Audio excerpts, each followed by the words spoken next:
Eu estava pensando aqui nas questões, acho que uma que eu queria comentar que é muito prática, que ela perguntou, os projetos ficam internos, é só as exceções que vão para a Conep, inclusive na resolução diz lá, ou se, como ele colocou, o comitê julgar que precisa ir por uma questão política mesmo de...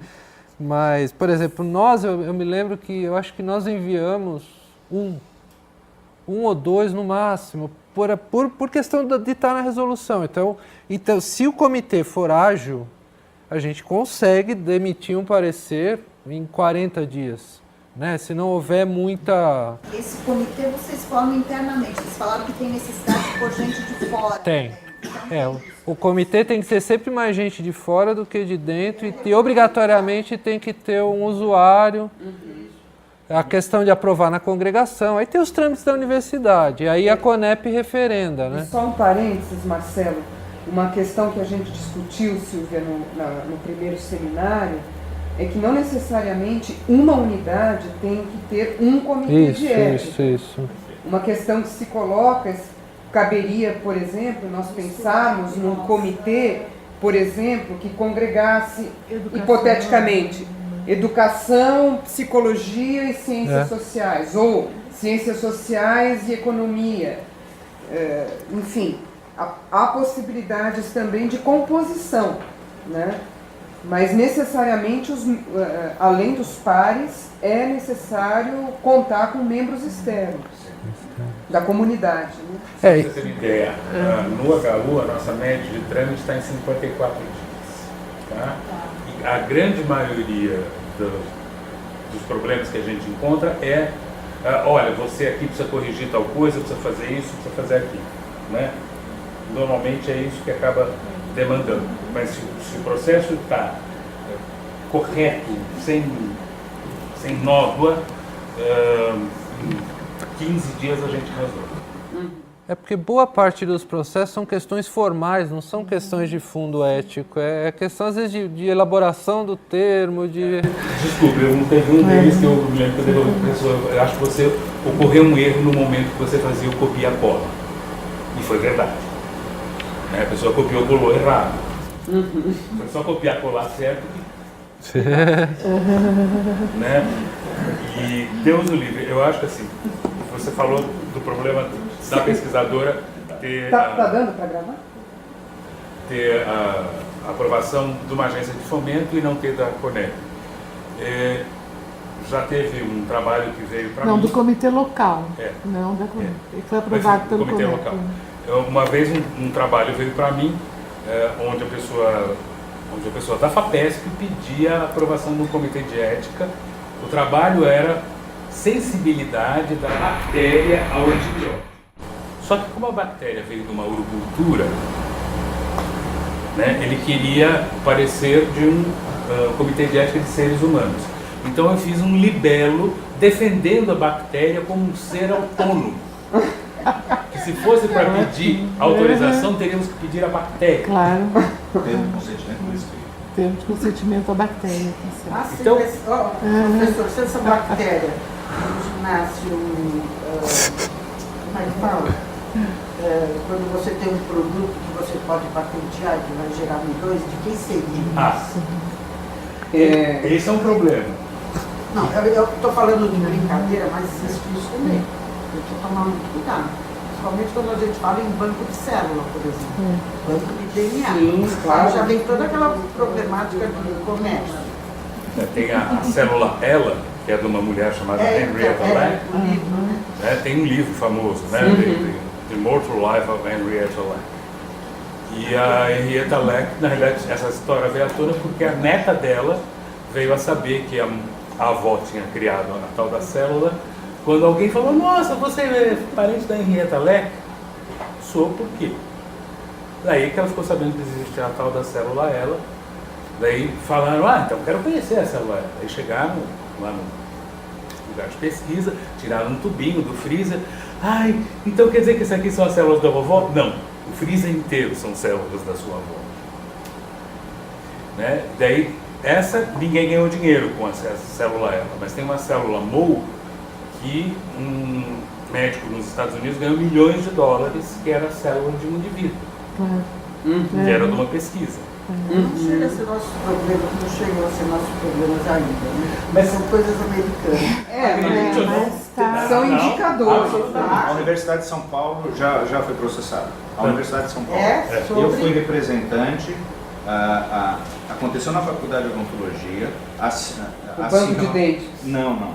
A senhora teve seu dente extraído e foi para uma pesquisa. Ela entrou na justiça gratuita, alegando... O Fernando Henrique era o presidente, porque ela mandou carta para o Fernando Henrique e, por sua vez, mandou carta ao reitor e foi aquela mobilização toda da universidade. Essa senhora só não ganhou a ação, porque, desculpem, ela era totalmente louca. E o Ministério Público, o procurador, na minha presença, ficou tão irritado com ela, porque ela fazia coisas tão absurdas, que disse: a senhora vai embora daqui que eu não quero mais saber da senhora. Inclusive, desculpem a franqueza, nós não tínhamos nem a ficha dela, para comprovar que ela tinha autorizado a realização da pesquisa. Se o caso tivesse caminhado, ela poderia ter ganho uma ação civil, não sei se milionária, mas contra a Universidade de São Paulo.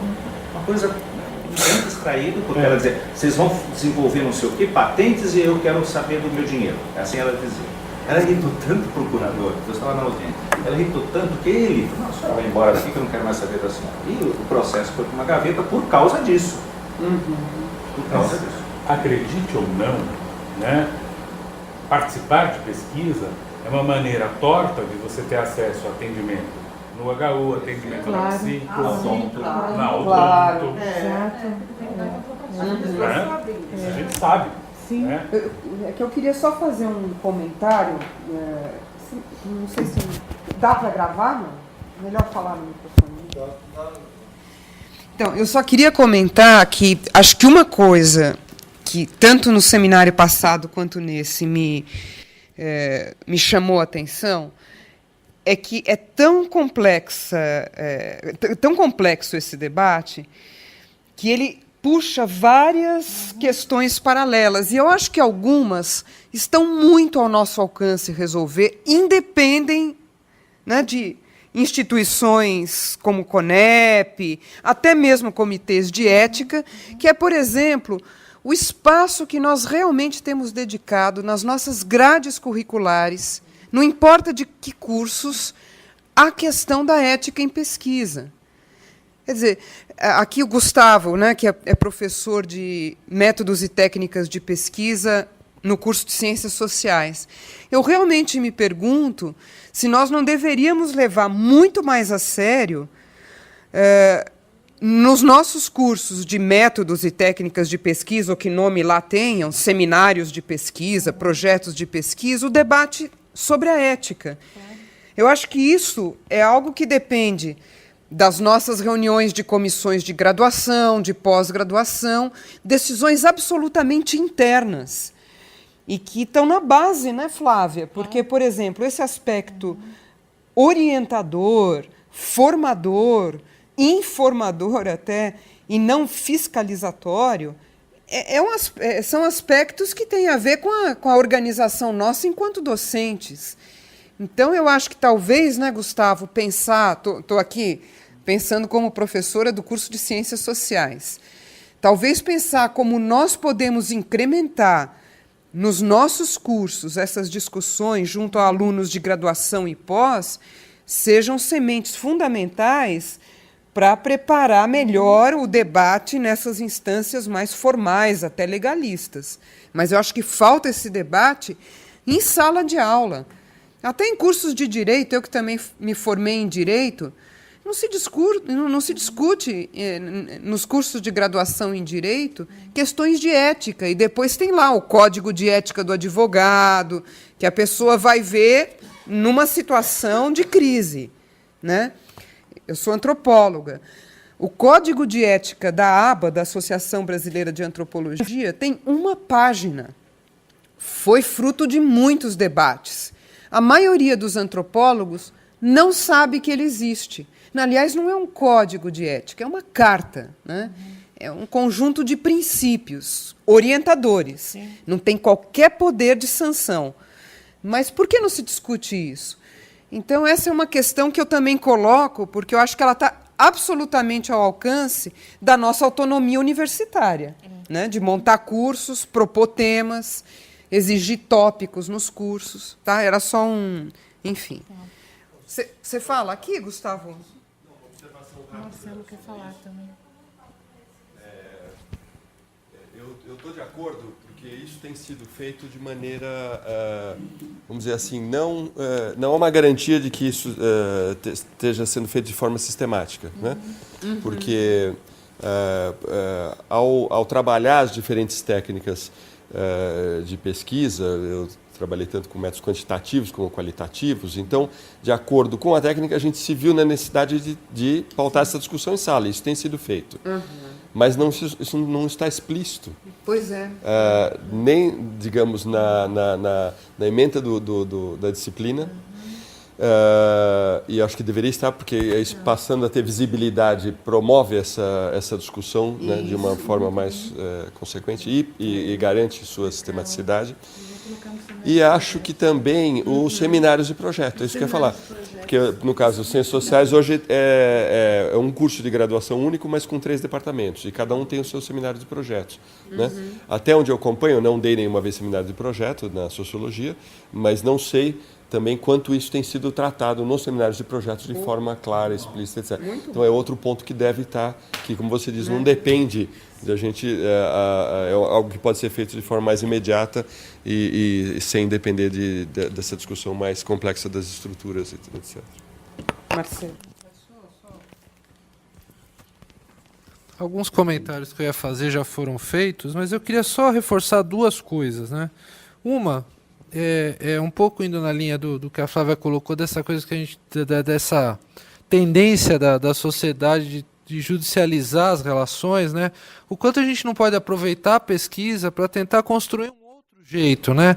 Eu pensei, por exemplo, quando eu falei do menor de idade assinar, eu sei, eu jamais prescindiria da assinatura responsável, mas você pode envolver o jovem, existe o termo de assentimento, né? Ele também pode assinar, porque a gente já viveu situações, ao contrário, que o pai quer que o filho faça pesquisa e ele não quer. Né? E aí o filho não tem poder de dizer não vou fazer pesquisa porque o pai é o responsável.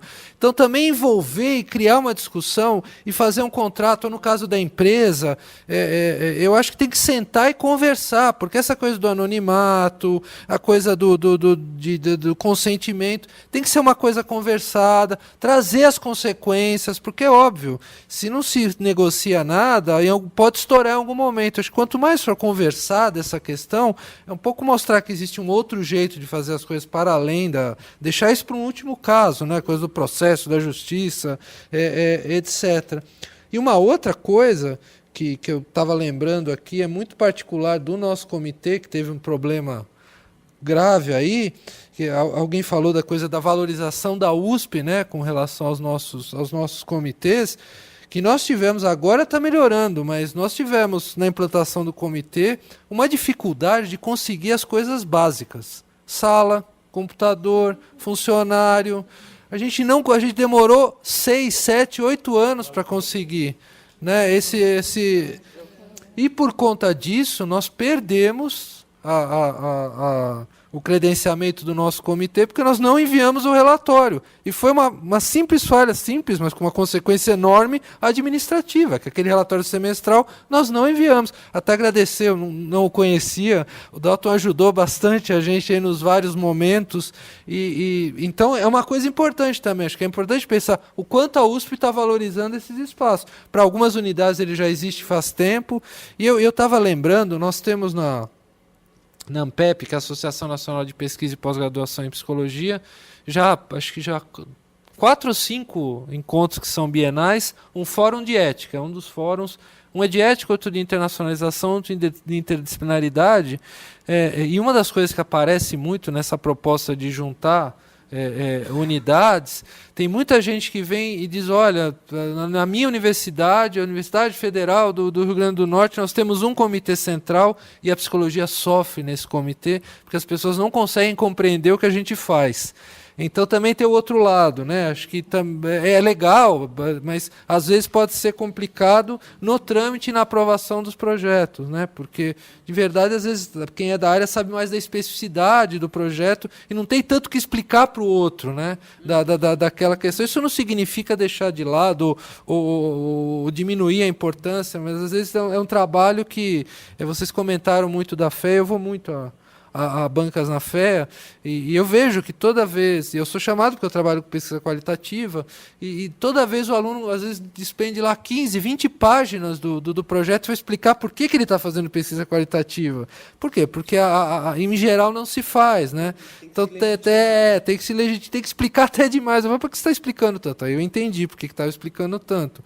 Porque não, então, tem essas questões todas para pensar também, né?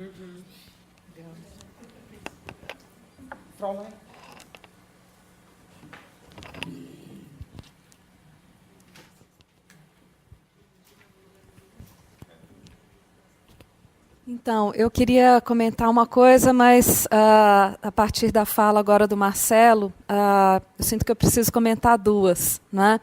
Eu concordo com o Marcelo que, às vezes, talvez seja bom a gente ter realmente comitês por áreas, mas que tem aquilo que eu sei que é uma luta do Dalton, né, que é a universidade, de certo modo, criar condições para que esses comitês se comuniquem melhor, se ajudem melhor, né? A gente pode, por exemplo, compartilhar consultores. Sei, tem um banco de consultores, né, por área, alguma coisa do tipo, enfim, né? E eu acho interessantíssimo que, quer dizer, de certo modo, isso está sendo feito, né, com esse evento, né, hoje já é o segundo encontro, né?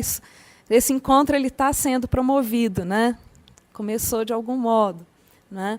Mas, se por um lado, o que eu queria comentar é isso, né? Se por um lado o pesquisador sofre, por exemplo, da psicologia, que, né, tem o seu projeto no HU, né? Tem, né, o coitado do comitê do HU que sofre também para ter que dar conta daquela especificidade, né? E a gente é realmente muitíssimo grato, né? Porque a gente sabe que nesse ato do credenciamento do nosso comitê, né, vários projetos foram avaliados por outros comitês dentro da universidade, e mesmo externos, né? Então, eu concordo que talvez seja uma boa pensar, assim, o comitê de cada unidade, porque às vezes isso agiliza, porque você sabe do que se está falando, né? Às vezes dentro da mesma unidade, como já foi dito também, tem as diversidades. Tem um projeto da clínica e o representante é psicanalista, mas chega um projeto da clínica de linha behaviorista. Nossa, dá pano. E é bom que tenha outras pessoas e a gente discuta, tal. Então, essa diversidade ela já vai existir em cada unidade, mas eu acho que é legal essa comunicação, né? E a outra coisa que eu gostaria de comentar tem a ver com isso também, né? Que é o seguinte, né? Vocês fizeram um comentário a respeito do Código de Ética da aba, né, da antropologia, tem uma página e boa parte das pessoas não terem lido, tal, né? Eu sei que tem na psicologia uma disciplina de ética profissional, que discute a ética da formação do profissional em psicologia, mas é uma outra coisa, é um outro, né? Nas disciplinas de metodologia da pesquisa, eu não sei dizer. Eu posso dizer das de prática de pesquisa em psicologia, né, que são vários professores, o aluno vem pelo interesse na sua temática de pesquisa, então, num segundo momento, que é de ele pensar uma questão, elaboração de um projeto, tal, é abordado, mas de modo não tão sistemático, e não dá para, a gente não sabe também em que medidas diferentes professores trabalham, dão importância para essa questão, né? Então, eu concordo que é algo a se tratar, sim, né, dessa educação, né, desse aspecto educativo, né, informativo, educativo, né, do comitê, enfim, da questão ética de um modo mais amplo. Aí, pensando nisso, né, tem duas coisas que eu acho que são bastante importantes, que, né, Uma delas em relação ao termo de consentimento livre esclarecido, que já foi bastante debatido, né, não é à toa, ele tem suas polêmicas mesmo, né, tem situações em que ele não deve ser feito, né, de repente, no máximo, oralmente, ser um contrato verbal e não por escrito, ou de repente nem, enfim, né, nem é o caso, né, tem esse lugar também, né, acho que isso não é um impedimento, mas tem um aspecto. Aí eu vou ser meio advogada do diabo também, não é? Porque eu acho que o termo ele tem um aspecto interessante, importante. Porque, às vezes, é no momento de elaboração do termo de consentimento esclarecido que o pesquisador vai ter que ler a resolução 96 ou o código, enfim, a resolução. Vamos, né, nos centrar na resolução. Ele vai ter que ler a resolução para elaborar o seu termo. Então, de repente, é um momento que é educativo, sim, que é formativo, porque ele vai ter que pensar a pesquisa dele daquele ponto de vista. A gente sabe, né, das limitações da resolução, como já foi super dito, para a nossa área, para as nossas especificidades. Eu que trabalho também na área de psicologia, na relação entre psicologia e educação, tem uma série de questões que, enfim, né, não atendem, que também a gente questiona, mas é um momento, né? Então, a gente, assim, é uma questão que vira e mexe, volta também no nosso comitê, e que volta, que é também uma solicitação dos pesquisadores de, disponibiliza lá na página do Instituto um modelo para eu fazer esse termo, me dá uma cartinha pronta para eu só mudar o nome do meu título, da minha pesquisa e preencher, né? E a gente tem relutado em fornecer esse modelo, porque a gente estaria justamente privando o pesquisador de pensar. Ele vai ter que ler e pensar. Não é? Não, porque burocrático e pensar, você tem que pensar na hora que você está bolando a pesquisa. Agora, não dá aquele modelinho para ele tentar se ajustar e fazer ele perder tempo. Bom, não, tudo bem. Há posições, não está resolvido lá. Sim. Não, na verdade, quais são os modelos? Na verdade, aí vocês falaram uma outra coisa, os modelos, que normalmente costuma ser o modelo de quê? Dos orientandos daquele pesquisador que é o meu orientador no mestrado e doutorado. Né? Eu também busquei modelos quando eu fui fazer o primeiro. Né? Mas você busca nos pares que têm uma afinidade com a pesquisa que você vai realizar.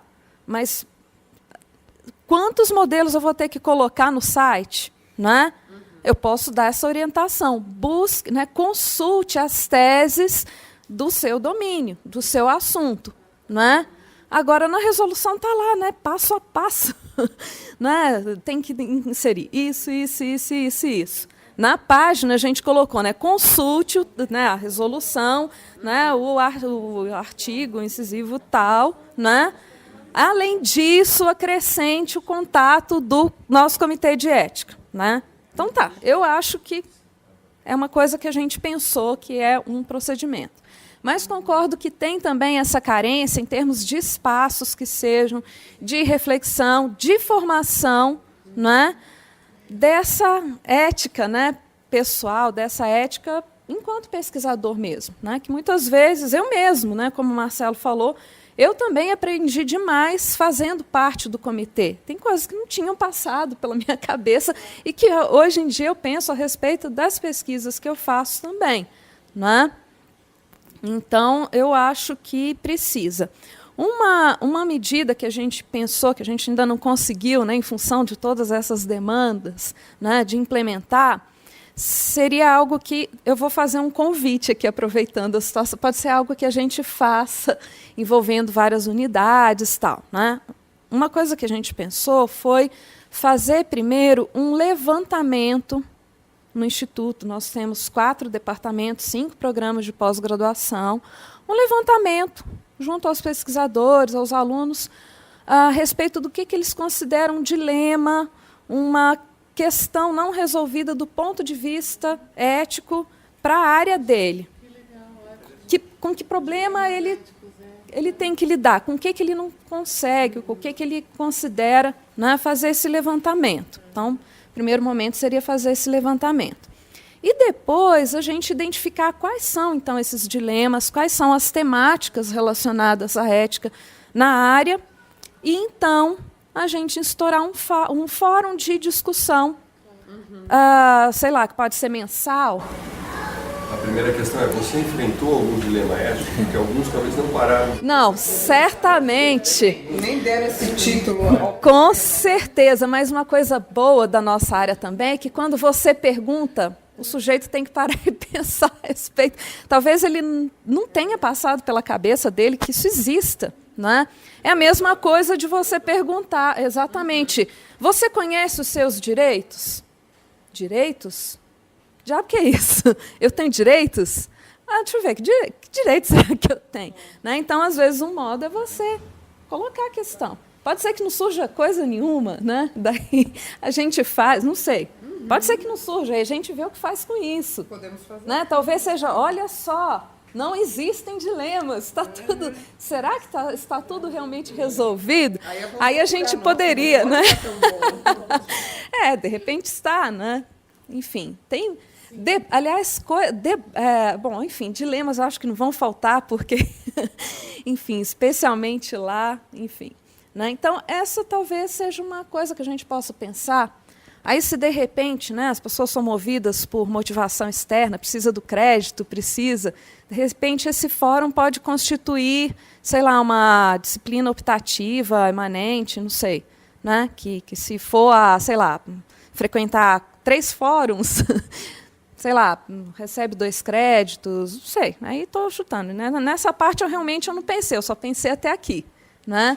Então, é realmente algo que a gente estava pensando, né? Em fazer um projeto que seja de uma iniciação, não sei, ou de extensão, nem sei como é que a gente caracteriza, né? Em que quadradinho a gente coloca isso, né? E fazer. Depois a gente vê o que dá. Né? Então, de repente, a gente poderia conversar. Né? Queria só fazer um comentário, aí em seguida eu passo a palavra para uma última rodada. Né? Eu fiquei pensando muito no que o Marcelo comentou a respeito de nós não podermos controlar efeitos do nosso trabalho a ponto de anteciparmos o que vai ser danoso, o que não vai, até porque eu acho que não só as ciências humanas, mas cada vez mais todos os campos dos saberes estão se libertando daquela herança estritamente positivista e se dando conta de que nós controlamos o mundo muito menos do que imaginávamos e que isso tem aspectos muito positivos.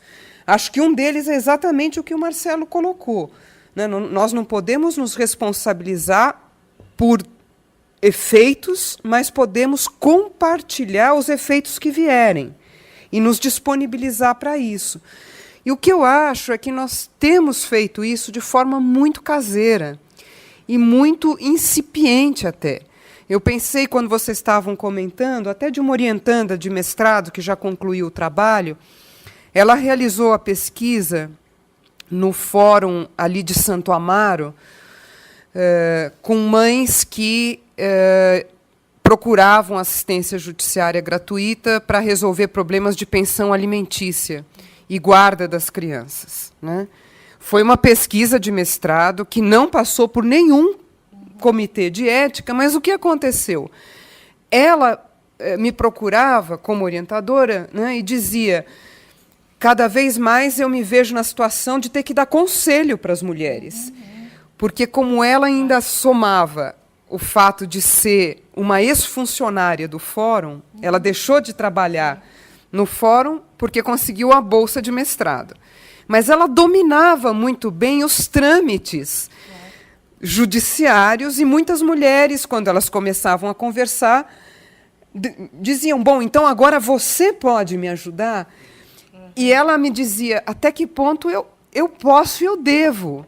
Até onde vai minha corresponsabilidade, uma vez que eu estou aqui entrevistando-as e não me responsabilizando por ajudá-las? Então, acho que também essa responsabilidade ela não pode ficar no âmbito individual, né? como a professora Célia colocou, eu acho que tem que haver instâncias em que nós possamos trocar esses desafios e nos corresponsabilizar por eles, porque senão nós pulverizamos coisas que são de ordem coletiva, né? Como é que a gente divide essas responsabilidades? Eu fiquei pensando muito nisso, né, Marcelo? Eu acho que os comitês de ética eles têm que ser esse espaço de troca e de experiências acumuladas que não nos façam sentir que a gente tem que sair da estaca zero a todo momento, né? Eu mesma, como orientadora, eu fiquei com dúvidas muito sérias e eu não soube a quem recorrer. Como é que eu falo para essa minha orientanda? O que ela deve fazer? Né? Então, acho que essa é uma questão. São dilemas comuns, né? Muito comuns. Né? Não sei se alguém mais gostaria de formular alguma questão. Não, eu só queria dar uma ideia que você falou... Você quer falar? Não? Desculpa, não sei se você se apresentou. Eu sou Maurício, do HU. Eu vi no HU um termo de consentimento que muito me divertiu e eu achei absolutamente entendível, porque é uma história em quadrinho. Ah, é? Eu achei bárbaro, eu achei de uma inteligência a pessoa fazer história em quadrinho. O termo tinha O termo de consentimento é numa história em quadrinho. Eu achei uma coisa interessantíssima. De repente a gente pode já cooptar o povo da ECA. Ué, é para isso que nós estamos aqui, né? E só para ilustrar, que às vezes tem umas coisas gozadas que a gente pensa que não pode acontecer, mas teve uma firma, enfim, que pediu uma pesquisa para o pessoal do Centrinho, né, da Fofito. É uma pesquisa sobre pisadura, andar, e a pessoa que participou da pesquisa, ela quer um fornecimento do calçado, eu não vou dizer o nome, tá, para o resto da vida, à semelhança de um fármaco, porque ela se adaptou muito bem àquele calçado. Então, olha as coisas que podem acontecer. Quer dizer, você jamais imaginaria, eu jamais imaginaria alguém pedindo um fornecimento vitalício de calçados. Mas tem uma pessoa pedindo. Mas se ela assinou um termo de consentimento e deu aquilo, provavelmente lá deve estar escrito.